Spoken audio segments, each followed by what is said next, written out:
Hello Weaver. तो आज का हमारा टॉपिक है डिजाइन प्रोसेस। किसी भी प्रोडक्ट को डिजाइन करने के लिए क्या क्या वो वेरियस प्रोसेस हैं जिन्हें हम फॉलो करके हम किसी भी प्रोडक्ट को इजीली डिजाइन कर सकते हैं। तो चलिए स्टार्ट करते हैं। पहला पॉइंट है recognisation of need.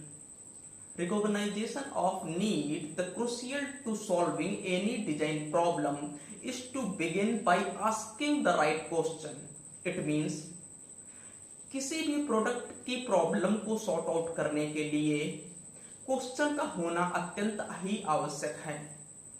So whether that product is needed in future और नॉट, कि क्या उस प्रोडक्ट की आने वाले समय में जरूरत है भी या नहीं। So moving on next point, problem definition. Problem definition के अंतर्गत कस्टमर की नीड को आइडेंटिफाई करते हुए क्या क्या वो फीचर हैं उस प्रोडक्ट के लिए जिनको ऐड करके हम कस्टमर को सेटिस्फाइड कर सकें और उनसे फीडबैक लेते हुए न्यू फीचर को उस प्रोडक्ट में ऐड कर सकें। Then moving on next point, synthesis. Synthesis इस पॉइंट के अंतर्गत किसी भी प्रोडक्ट के बारे में हम रिसर्च करेंगे। रिसर्च करके उसका प्रीलिमिनरी आइडिया डेवलप करेंगे and if are any product available in market then उस प्रोडक्ट के बारे में हम समझेंगे। अगर कोई प्रोडक्ट मार्केट में अवेलेबल है तो उसके बारे में हम पहले स्टडी करेंगे और स्टडी करते हुए अपने प्रोडक्ट में क्या वो नए फीचर हम ऐड कर सकें जिसके कारण हमारे प्रोडक्ट की डिमांड मार्केट में ज्यादा से ज्यादा हो सके। So moving on next point, analysis and optimisation.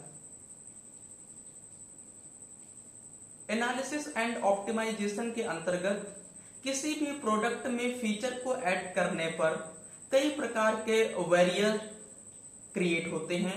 In barrier या मिस्टेक की पॉसिबिलिटी होने से एनालिसिस एंड ऑप्टिमाइज करना अत्यंत ही आवश्यक है।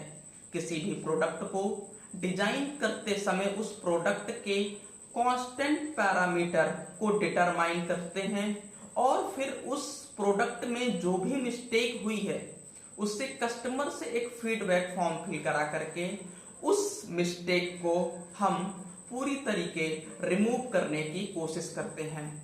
ये सारा प्रोसेस एनालिसिस एंड ऑप्टिमाइजेशन के अंतर्गत आता है। So moving on next point, evaluation. Evaluation in this point the various test will have perform in this product. इस प्रोडक्ट का हम एक प्रोटोटाइप डिजाइन करते हैं। एक प्रोटोटाइप सिंपल डिजाइन करने के बाद there are various lot of test will have performed in this prototype sample.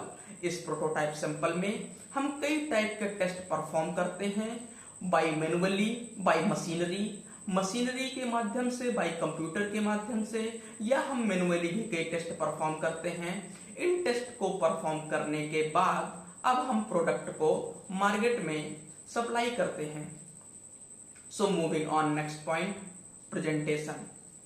किसी भी प्रोडक्ट को मैन्युफैक्चर करते समय क्या क्या वो वेरियस स्टेप को फॉलो किया है उनका प्रेजेंटेशन करते हैं।